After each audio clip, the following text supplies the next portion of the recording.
பழைய பஸ் நிலையத்தில் 2 நுழைவு வாயில்கள் உள்ளது.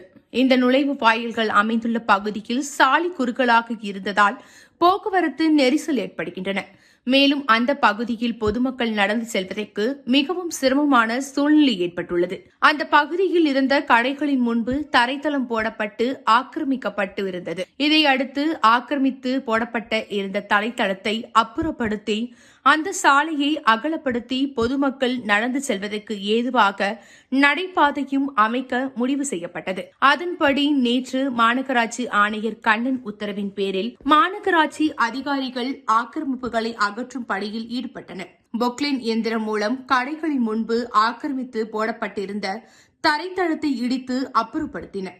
மேலும் இந்த பகுதியில் இருந்த ஆக்கிரமிப்புகளையும் மாநகராட்சி அதிகாரிகள் அகற்றினர்.